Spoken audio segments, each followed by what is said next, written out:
इमरान खान की रिहाई और सज़ाएं ख़त्म करने के हवाले से आज से केस की समाअत ख़त्म हो चुकी है। सलमान सफदर साहब बाहर आ चुके हैं। जी सलमान सफदर साहब, आज क्या खुशखबरी है पीटीआई कारकुनान सपोर्टर्स के लिए? क्या कुछ खबर अदालत पे आज हुआ है? सुना है बड़ी आज खुशगवार समाअत हुई है, आपने कुछ वीडियोस भी चलाई है वहाँ पर। देखिए, आज सबसे अहम बात यह है कि तकरीबन सरकार की जानिब से जो मुख्तलिफ आ रही थी डिफ़िकल्टीज़ और स्टम्बलिंग ब्लॉक्स के ये अपील मेंटेनेबल नहीं है, ये नहीं सुनी जा सकती, वो तमाम मराहिल जो हैं वो अब पार करने के बाद बाकायदा अपील पर समाअत आज शुरू हो गई है। और उस अपील में आज बहुत कुछ पढ़ा गया, बहुत एविडेंस सामने रखा गया, FIR पढ़ी गई, चलान पढ़ा गया, इमरान खान साहब की तकरीर पढ़ी गई, शाह महमूद कुरैशी साहब की तकरीर पढ़ी गई।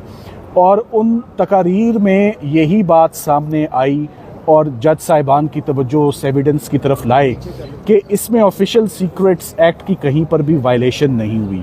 आज ऑफिशियल सीक्रेट्स एक्ट का कानून भी बहुत जामे और मुफस्सल तरीके से बेंच ने देखा कि कौन सी फॉरेन पावर है जो मुस्तफ़ीद हुई है, किस एनिमी स्टेट ने डायरेक्टली इनडायरेक्टली बेनिफिट किया है, कौन सा सीक्रेट है, कौन सा कोड है जो बाहर आया है। और इमरान खान साहब को तो कॉपी दी गई थी एक साइफ़र की, और आज़म खान साहब के रोल को आज एक दफ़ा दोबारा देखा गया।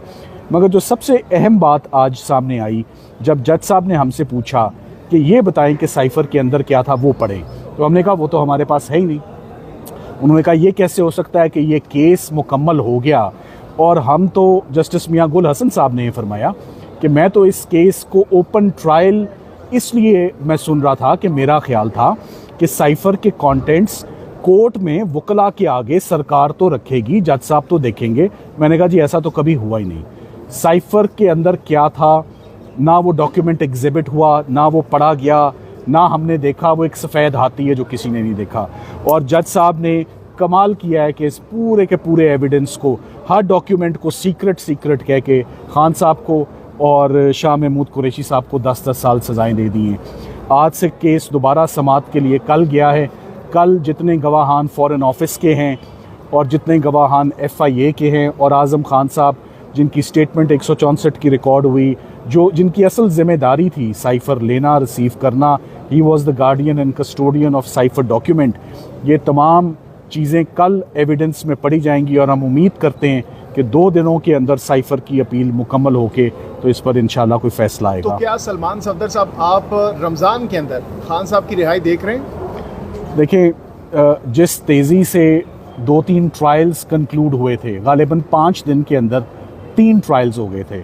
मेरा ख्याल है कि अगर यही 5 दिन हमें आज चलें, यहीं पर हम रिक्वेस्ट कर देते हैं चीफ़ जस्टिस साहब से, अगर यही 5 दिन हमें इस्लामाबाद हाई कोर्ट में लगातार मिल जाएं, हम अदालत का वक्त नहीं वेस्ट करेंगे, 1.5 घंटा रोज़ाना मिल जाए, तो मैं समझता हूँ कि 25 रमज़ान से पहले तमाम अपीलों में फ़ैसला होगा और इमरान खान साहब बाइज़्ज़त बरी होंगे। आज इमरान खान की जब स्पीच आपने वहाँ पर चलवाई, तो उस पर जज साहब ने बड़े इंपॉर्टेंट रिमार्क्स दिए और कहा कि एक तो सियासी बयान है, तो इसको कितनी इंपॉर्टेंस देंगे इस रिमार्क्स को? देखें, आज के केस में 2 बहुत अहम चीज़ें थी जो चलान में पढ़ी गई।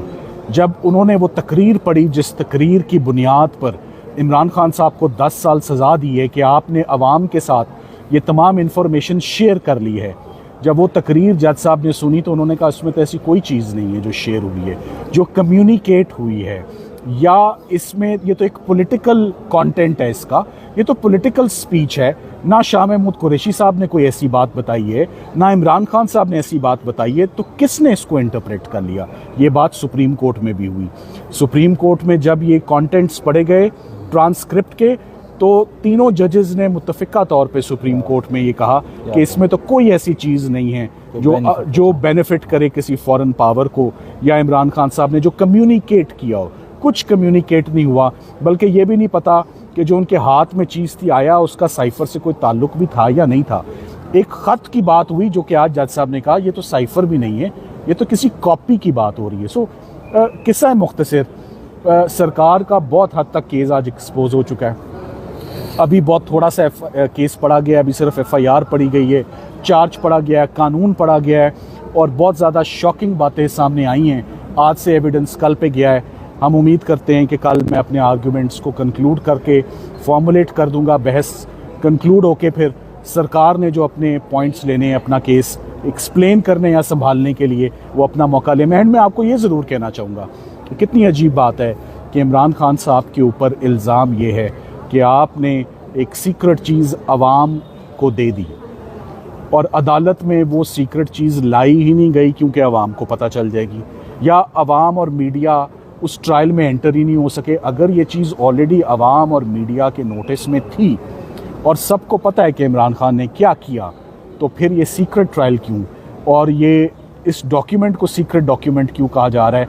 सीक्रेट डॉक्यूमेंट तो चले हो सकता है, वो एग्जिबिट ही नहीं हुआ, तो अगर वो एग्जिबिट ही नहीं हुआ तो वो सरकार के केस का हिस्सा ही नहीं है, वो इस्तगासे का हिस्सा ही नहीं है। ना वो देखा जा सकता है, ना वो पढ़ा जा सकता है, ना जजेस उसको देख सकते हैं। सो जो मेन केस जिसके ऊपर केस है वो सिरे से मौजूद ही नहीं है, साइफर प्रोसिक्यूशन के केस का हिस्सा ही नहीं है। जज साहब ने 10 मिनट के बाद भी कंक्लूड करने से पहले यही कहा, मैं तो वहीं का वहीं रुका हुआ हूँ कि साइफर किधर है। तो क्या इसी हफ्ते ये केस वाइंड अप होता इसी हफ्ते केस वाइंड अप होगा जी, इंशाल्लाह फैसला इसी हफ्ते। Thank you.